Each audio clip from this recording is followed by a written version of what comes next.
Hola, mentes curiosas y bienvenidos a nuestro canal.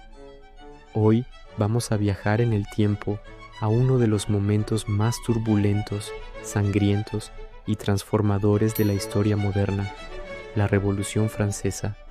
¿Alguna vez te has preguntado cómo un país entero puede pasar de la monarquía absoluta a cortarle la cabeza a su rey en solo unos pocos años?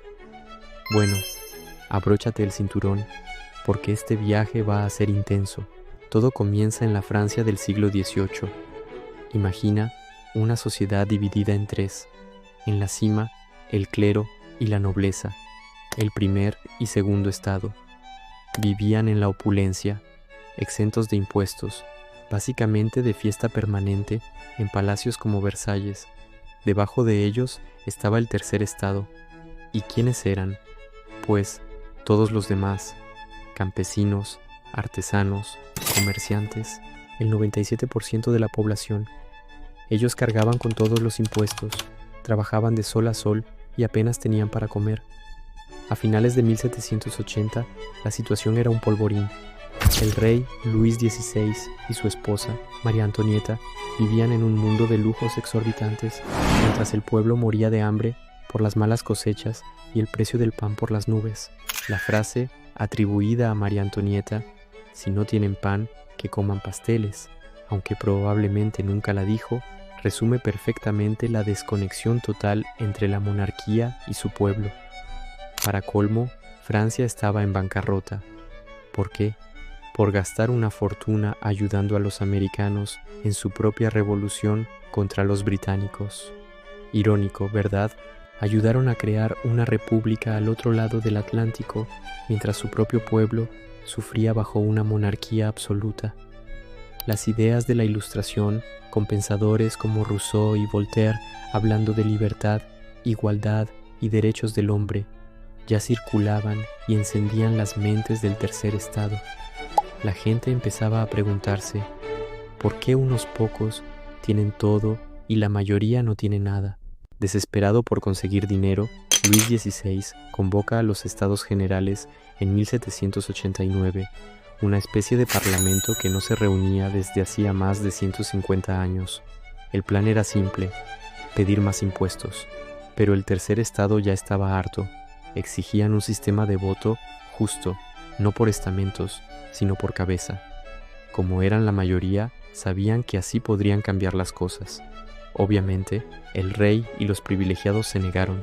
La respuesta del tercer estado: se declararon en rebeldía, se reunieron en una cancha de juego de pelota y juraron no separarse hasta darle a Francia una constitución. Este fue el famoso juramento del juego de pelota. Habían formado la Asamblea Nacional y de repente el poder ya no estaba solo en manos del rey. La mecha de la revolución estaba encendida. La tensión en París era máxima. El 14 de julio de 1789, temiendo que el rey usara al ejército para disolver la asamblea, una multitud enfurecida asaltó la Bastilla, una fortaleza medieval usada como prisión y símbolo del poder real. Aunque solo había 7 prisioneros, el asalto fue un golpe simbólico brutal. El pueblo había tomado el control. Este evento marcó el inicio violento de la revolución y hasta hoy es el Día Nacional de Francia. Poco después, la Asamblea Nacional abolió los privilegios de la nobleza y el clero y publicó la Declaración de los Derechos del Hombre y del Ciudadano.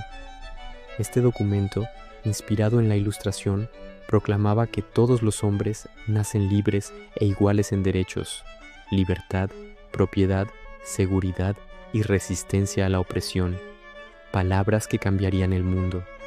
Pero la revolución no fue un camino de rosas. El rey Luis XVI intentó huir del país con su familia, pero fue capturado en Varennes. Este intento de fuga lo destrozó ante los ojos del pueblo. Ya no era su rey, era un traidor. Mientras tanto, las potencias europeas como Austria y Prusia veían con pánico lo que pasaba en Francia y declararon la guerra, temiendo que las ideas revolucionarias se extendieran a sus propios reinos. Aquí es cuando las cosas se ponen realmente oscuras. entramos en la fase más radical y sangrienta, el reinado del terror. Liderados por los jacobinos, con figuras como Maximilien Robespierre a la cabeza, se creó el Comité de Salvación Pública. Su objetivo era salvar la revolución de sus enemigos, tanto internos como externos. Su método preferido, la guillotina. Bajo el lema Libertad, Igualdad, Fraternidad, miles de personas fueron acusadas de ser enemigos de la revolución y ejecutadas sin un juicio justo. Nobles, clérigos, pero también gente común, cualquiera que levantara la más mínima sospecha. La paranoia era total.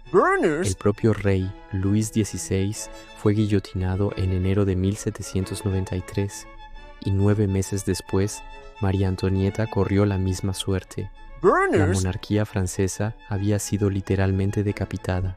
Robespierre, el incorruptible, se convirtió en una especie de dictador, obsesionado con purificar la república a través del terror. Pero, como suele pasar, la revolución se devora a sus propios hijos. El terror se volvió tan extremo que sus propios compañeros empezaron a temer por sus vidas. En julio de 1794, Robespierre fue arrestado y sí, también fue guillotinado.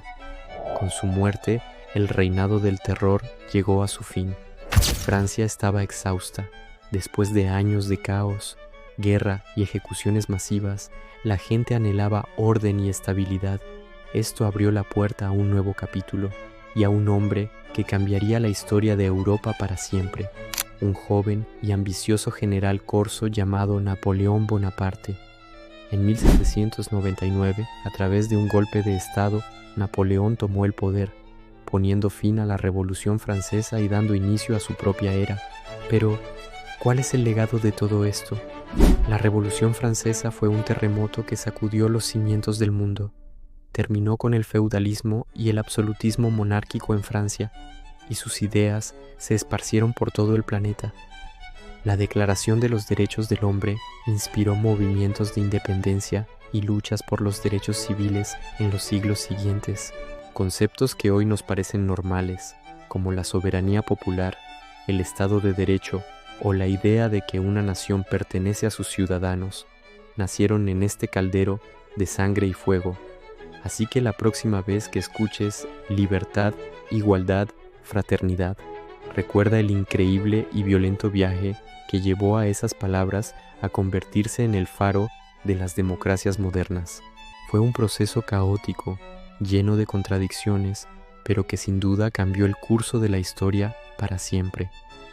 ¿Qué te ha parecido este viaje a la Francia revolucionaria?